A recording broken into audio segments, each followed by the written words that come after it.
धर्मशाला हिसार में आज असंगठित कामगार कांग्रेस का कार्यकर्ता सम्मेलन हुआ। नरेश मलिक जी के सौजन्य से और हमारे और अन्य प्रमुख नेता तनवीर जी जो चेयरमैन है स्टेट के और प्रभारी सती सोनी जी सभी शामिल हुए इसमें। और जो नरेगा के मजदूर हैं हरियाणा में उसमें बड़ा घपला है।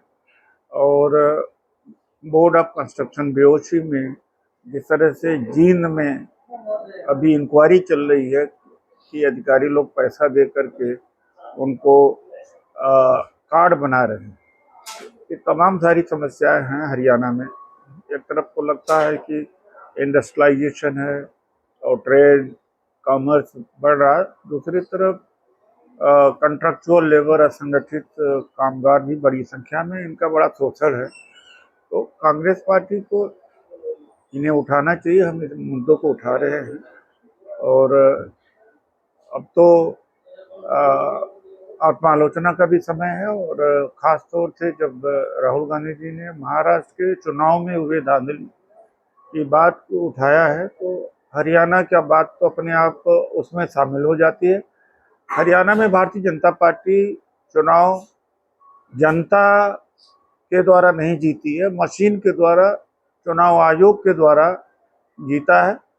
और जिस तरह से सुप्रीम कोर्ट का जजमेंट जो आया था जिसमें CGI prime minister leader of opposition की कमेटी को चुनाव आयोग के सदस्य बनाने का अधिकार दिया गया था, मोदी सरकार ने उसको चेंज कर दिया। होम मिनिस्टर, प्राइम मिनिस्टर और लीडर ऑफ अपोजिशन ही बनाते हैं और दो के मुकाबले में एक पड़ जाते हैं। इसलिए चुनाव आयोग अब भारतीय जनता पार्टी का आयोग बन चुका है, लोकतंत्र खतरे में है। अब समस्त जनता को लड़ना चाहिए, न केवल अब कांग्रेस की ही जिम्मेदारी है।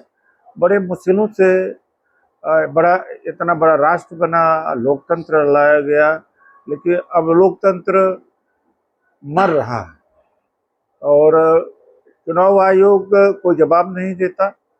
और जब हरियाणा से ही पिटीशन हाई कोर्ट में गई तब जाकर के चुनाव आयोग को अब नींद से जागा है कि जो वोटर लिस्ट है, फोटो सहित जो रीडेबल होगा उसको कांग्रेस पार्टी को दिया जाएगा।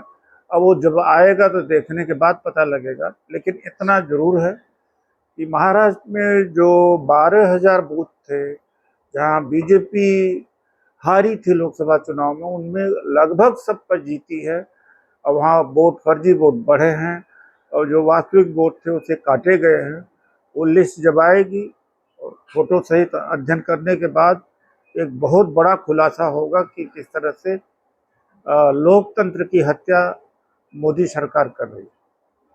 सर, राहुल गांधी ने अभी एक सम्मेलन में कहा था कि अब कांग्रेस पार्टी में लंगड़े घोड़े की जरूरत नहीं है। वो किस ब्याह पे कहा था, वो कौन से हैं जो किस ब्याह पे कहा? देखिए, मैं देखता हूँ कि भारतीय जनता पार्टी और 1980-81 में बनी, इसके पहले जनसंघ थी।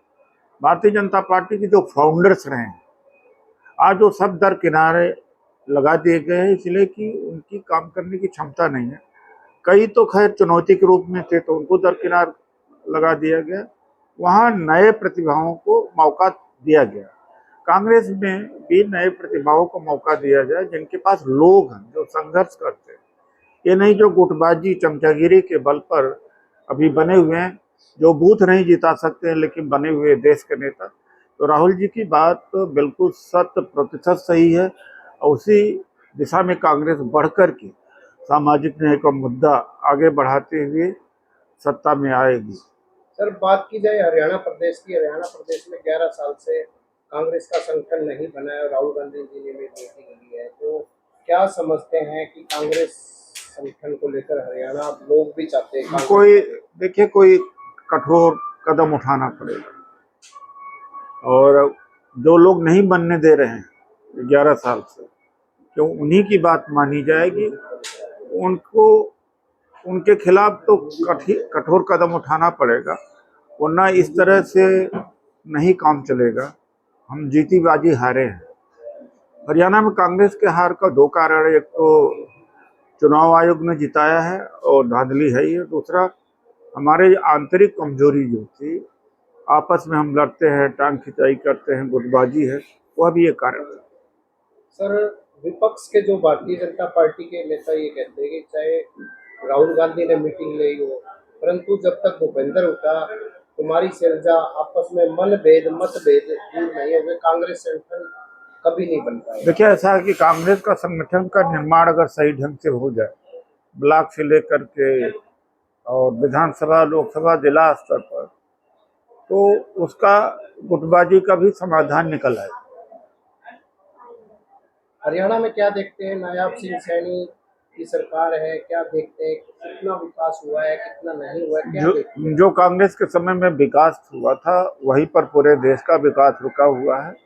अब हरियाणा को अलग से नहीं देखा जा सकता। जो केंद्र सरकार है, क्योंकि वही सरकार यहाँ हरियाणा में है, तो यहाँ तो अधिकारी लोग चला रहे हैं। कितना भ्रष्टाचार है, लूट है, और इसका तो कोई विकास नहीं हुआ, ना कोई नया शहर बना। जिस तरह से कहा था स्मार्ट सिटी बनेगी, लेकिन ऐसा देखा जा रहा है कि निजी क्षेत्र में कुछ जगहों पर विकास हुआ है, गुड़गांव में हुआ या पंचकुला है, लेकिन आम जनता को कोई राहत नहीं, नौकरी नहीं है, छोटा व्यापारी खत्म हो गया है, स्मॉल स्केल इंडस्ट्रीज को खत्म हो गया, किसान बहुत दुखी है, किसानों को उसकी पैदावार का उचित मुआवजा नहीं मिल पा रहा है।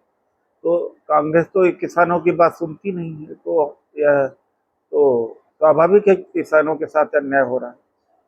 सर, नायाब सिंह सैनी मुख्यमंत्री ये कहते हैं कि राहुल गांधी को हरियाणा के लोगों से माफी मांगनी चाहिए, क्योंकि जब इनकी सत्ता थी कांग्रेस में, उनको एमएसपी और इस तरह का रेट नहीं दिया, हम 14 फसलों पे रेट दे रहे, हरियाणा के लोगों से माफी मांगनी चाहिए राहुल बाबा। गलत बात कह रहे हैं। एमएसपी सबसे पहले कांग्रेस सरकार ने दिया था, कर्ज माफी सरकार ने दिया था, लेकिन जो 3 कृषि कानून लाया गया था, उसके खिलाफ कांग्रेस ही लड़ी थी, राहुल गांधी जी लड़े थे। अगर वो कानून लागू हो गए होते तो हरियाणा के किसान अब किसान न रह गए होते, अब तक इनकी खेती छीन ली गई होती।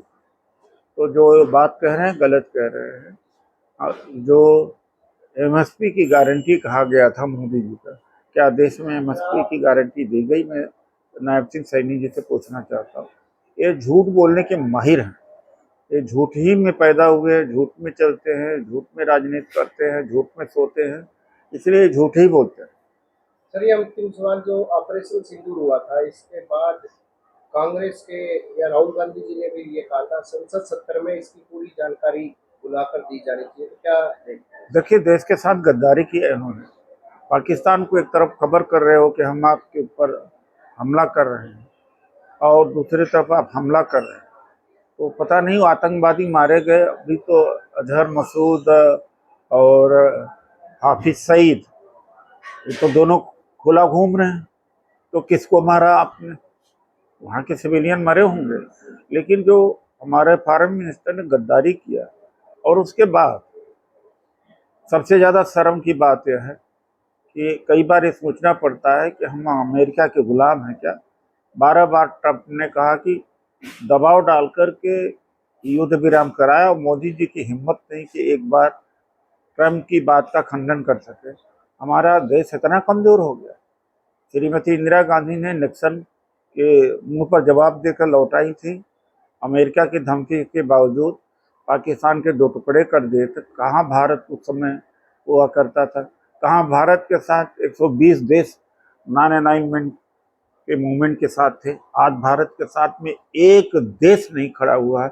इससे ज़्यादा शर्मसार बात क्या भारतीयों के लिए हो सकती है?